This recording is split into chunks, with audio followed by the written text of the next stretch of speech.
watch the ritual tests of strength. Now the royal barge is coming upriver, manned by 200 oarsmen. Responding to the excitement of the crowd, they increase their pace.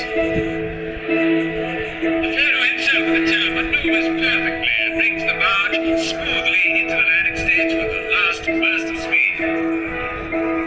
Cheers break out as the Pharaoh comes ashore and swiftly makes his way towards the targets of copper set for his display of archery. The crowds follow him to watch.